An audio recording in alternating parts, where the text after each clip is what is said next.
Assalamualaikum warahmatullahi wabarakatuh. Nah, pada pertemuan kali ini kita akan membahas terkait sharing to the others about our paper. Nah, pertama ada saya sendiri, Dewi Nurdini, lalu ada rekan saya. Saya Kuntumlanya Istiqomah. Nah, untuk yang pertama kita akan membahas terkait paper dari Saudara Kuntum. Nah, kita langsung aja nih ke pertanyaan untuk bab 1. Nah, paper atau Saudara Kuntum ini bertemakan analisis efektivitas penggunaan sistem informasi kearsipan dinamis dalam pengelolaan arsip di BMKG. Oke, untuk pertanyaan yang pertama, apakah alasan saudara mengangkat masalah yang terjadi di BMKG di dalam latar belakang penelitian dan mengapa memilih BMKG sebagai tempat penelitian? Saya tertarik untuk meneliti tentang sistem informasi kearsipan dinamis karena arsip itu sangat penting bagi sebuah organisasi dan arsip tersebut harus disimpan dan dikelola dengan baik. Di samping itu juga saya memilih tempat penelitian di BMKG karena di BMKG ini sudah menerapkan sistem informasi kearsipan dinamis dan di sini juga dapat mewakilkan masalah pokok dalam penelitian ini. Wow, sangat menarik. Baik, kita lanjut ke pertanyaan selanjutnya. Apakah penelitian ini mempunyai manfaat dan berpengaruh? Menurut saya iya, karena hasil penelitian ini dapat dijadikan sebagai bahan rujukan bagi penelitian selanjutnya dengan topik yang relevan tentunya. Dan juga dapat menjadi bahan untuk meningkatkan efektivitas aktivitas sistem pengarsipan. Selain itu juga penelitian ini dapat dijadikan sebagai masukan dan informasi bagi institusi atau lembaga mengenai efektivitas penggunaan SIKD dalam pengelolaan arsip di perusahaan, serta dapat juga dijadikan sebagai masukan atau pedoman bagi perusahaan dalam upaya peningkatan sistem pengarsipan. Baik, lalu selanjutnya mengapa kearsipan ini menjadi hal yang penting untuk sebuah organisasi, apalagi seperti yang organisasi Saudara Kuntum ambil, yaitu BMKG?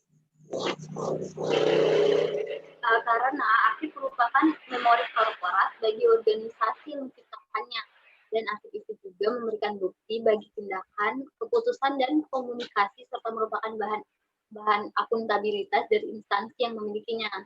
Serta arsip itu lebih dari sekedar berisi data, karena arsip merupakan bukti dan tindakan serta keputusan.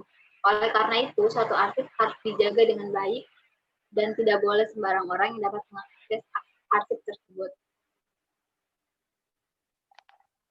Baik, setelah melihat dari latar belakang Anda, lalu ada juga nih, apa sih tujuan daripada Andri itu menciptakan aplikasi SIKD ini?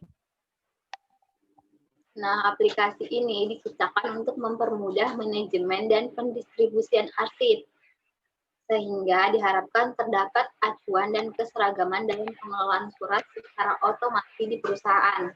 Aplikasi ini juga hadir dalam upaya pengelolaan arsip dinamis secara elektronik yang dapat membawa pengaruh terjadinya transformasi informasi dari tekstual ke bentuk digital. Dengan aplikasi tersebut dapat membantu dan memudahkan arsiparis atau pegawai dalam mengelola arsip dinamis.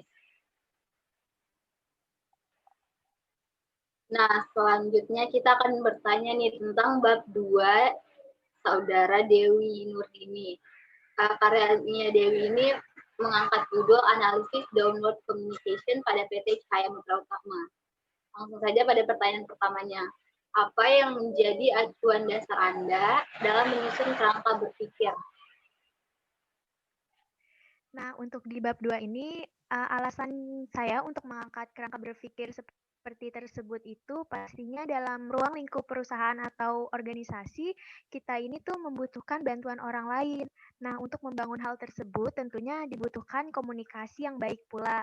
Nah, dengan adanya komunikasi yang baik, hal ini tuh dapat memicu untuk membentuk suatu iklim pada komunikasi tersebut bersifat positif agar kita semua dapat bekerja sama secara maksimal. Wah, terus sekarang kita langsung lanjut saja pada nomor 2. Pertanyaan kedua yaitu menurut Saudara Dewi, apa pengertian dari download communication?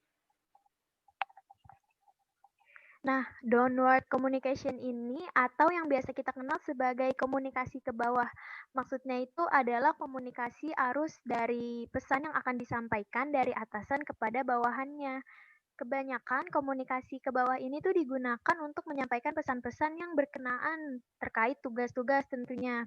Selain itu, arus yang digunakan untuk mengirimkan pesan ini berupa perintah, petunjuk, tujuan, kebijakan, ataupun memorandum untuk pekerja pada tingkat yang lebih rendah dalam organisasi tersebut atau perusahaan tersebut. Jadi, seperti perintah dari atasan kepada bawahannya, seperti itu.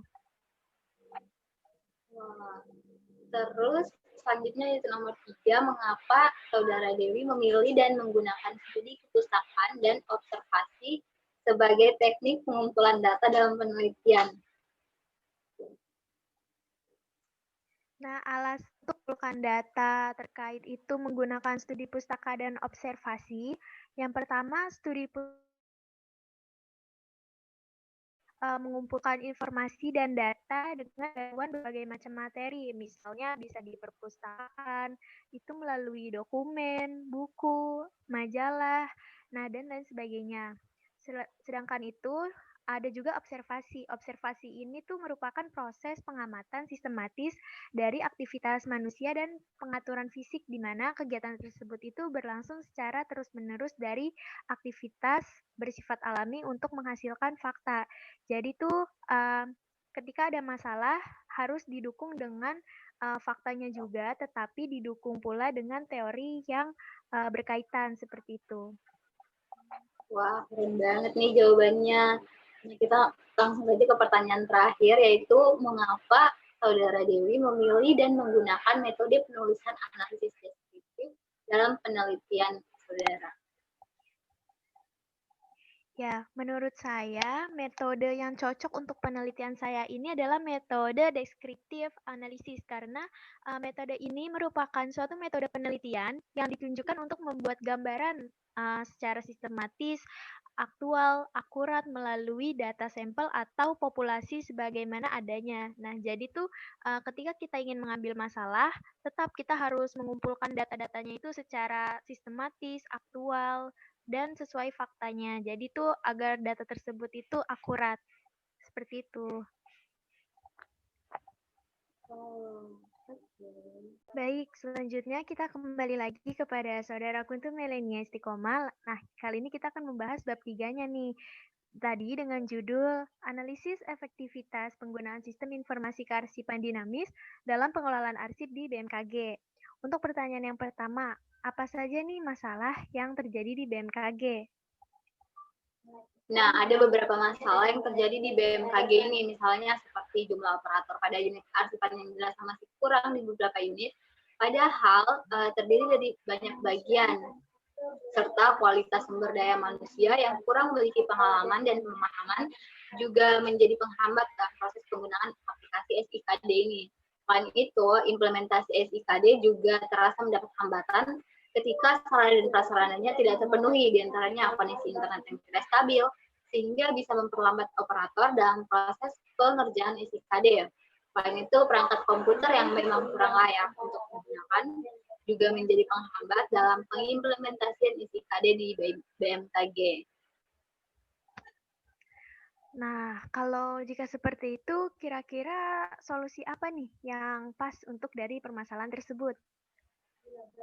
Nah, menurut pendapat saya, untuk mendukung aplikasi sistem informasi kearsipan dinamis ini, diperlukannya infrastruktur yang memenuhi kriteria jaringan komputer yang baik, yaitu berunjuk kerja tinggi, sederhana, dan mudah dikelola, serta mempunyai kompatibilitas tinggi, handal, mengacu sesuai standar yang dibutuhkan oleh BMKG.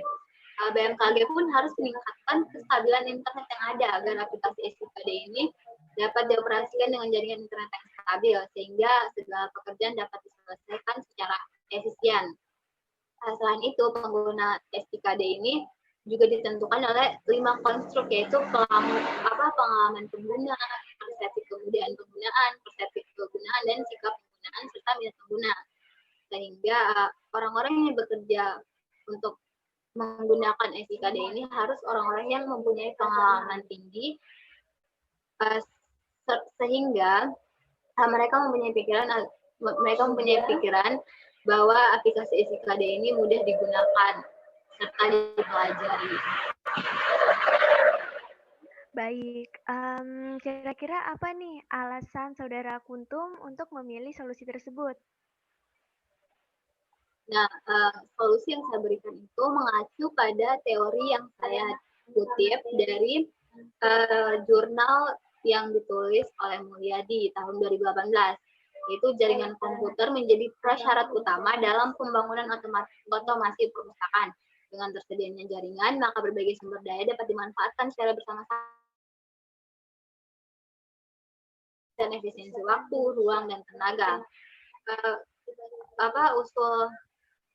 Usul solusi yang saya berikan juga mengacu pada teori yang menurut Kanar dalam jurnal Affini tahun 2019, yaitu tentang maintenance. Maintenance yaitu suatu kegiatan yang yaitu memelihara dan menjaga fasilitas yang ada serta memperbaiki, juga melakukan penyesuaian atau pergantian yang diperlukan untuk mendapatkan satu kondisi operasi produksi agar sesuai dengan perencanaan yang ada. Selain itu, menurut Surendra dan Kunar, sampai saat ini TAM merupakan model yang paling banyak digunakan dalam memprediksi penerimaan teknologi informasi dan telah terbukti menjadi model teoritis yang sangat berguna dalam membantu dan memahami serta menjelaskan perilaku pemakai dalam implementasi SIKD ini. Ya, sangat bagus. Nah, kira-kira apa dampak yang dapat diberikan dari penyelesaian masalah yang terjadi di BMKG tersebut? Menurut saya, setelah menerapkan solusi tersebut, maka permasalahan yang terjadi di BMKG ini dapat teratasi dengan baik. Selain itu juga dapat mempermudah arsiparis atau pegawai arsip untuk mengolah arsip, dan pengolahan arsip pun dapat berjalan secara efisien. Baik, sangat-sangat menakjubkan Saudara Kuntum atas pemaparan yang telah diberikan ini. Baik. Nah, selanjutnya kita akan lanjut ke pertanyaan bab 3 milik Dewi Nurdini. Karya ilmiah Dewi berjudul Analisis Downward Communication pada PT Cahaya Mitra Utama. Langsung saja nih pada pertanyaan pertama. Apa saja sih masalah yang terdapat pada PT Cahaya Mitra Utama? Nah, kalau untuk masalah, ini tuh pada PT Cahaya Mitra Utama sebenarnya hanya masalah satu ya, terkait tadi downward communication, yaitu dari atasan dan bawahannya, seperti itu. Terus apa solusi yang ditawarkan oleh Anda agar permasalahan tersebut dapat teratasi? Menurut saya, solusi yang pas terkait untuk menyelesaikan permasalahan tersebut ini mengacu juga pada teori yang terdapat pada kutipan Utami 2019 pada suatu jurnal, yaitu terkait faktor yang mempengaruhi komunikasi ke bawah ini. Nah, salah satu faktornya itu adalah adanya keterbukaan dan timing. Jadi solusi dari masalah ini itu kita harus lebih memperhatikan faktor keterbukaan ini dan timingnya atau ketepatan waktu dalam penyampaian informasi. Mengapa Anda mengambil solusi tersebut?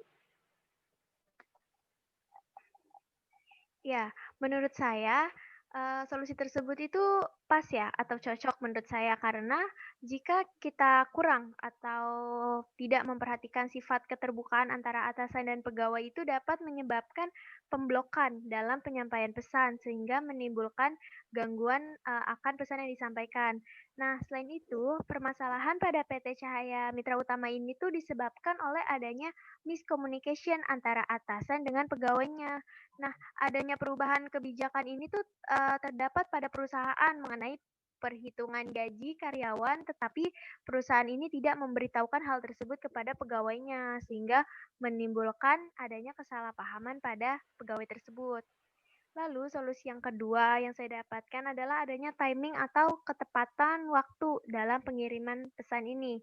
Nah, atasan tuh hendaknya mempertimbangkan terlebih dahulu saat yang tepat untuk mengirimkan atau menyampaikan pesannya kepada bawahan, sehingga bawahan ini juga dapat mengerti gitu apa saja sih info-info terbaru atau kebijakan terbaru yang ada di perusahaannya, seperti itu. Wah, keren banget ya solusi yang diajukan oleh Dewi. Setelah menawarkan solusi tersebut, bagaimana dampak yang didapat dari penyelesaian masalah yang terjadi pada PT Cahaya Mitra Utama itu? Ya, dampak yang didapatkan dari penyelesaian masalah yang terjadi pada PT tersebut tentunya hal utama adalah mengurangi atau menjadikan solusi dari PT tersebut. Jadi, untuk karyawannya itu tidak lagi, terjadinya kesalahpahaman antara atasan dan bawahan, terkait, kebijakan yang terbaru gitu. Karena tentunya tadi sudah memperhatikan faktor yaitu keterbukaan dan adanya timing atau ketepatan waktu yang tepat. Nah, dengan demikian, para pegawai juga akan menerima informasi-informasi yang terbaru dan tentunya transparansi dari atasannya. Dan hal ini tidak akan menimbulkan terjadinya kerusuhan tuntutan oleh karyawan seperti yang terjadi pada kasus ini adalah adanya demo seperti itu.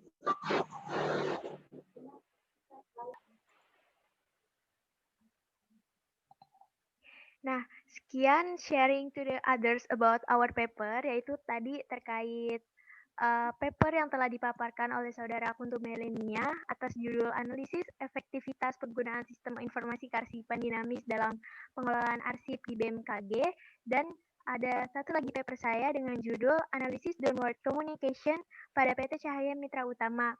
Nah, semoga dengan sharing-sharing kita kali ini atau pemaparan yang telah kami paparkan dapat membantu untuk mengatasi masalah yang terjadi pada perusahaan dan tentunya juga menambah ilmu untuk kita semua. Kurang lebihnya mohon maaf. Wassalamualaikum warahmatullahi wabarakatuh. Terima kasih. Bye.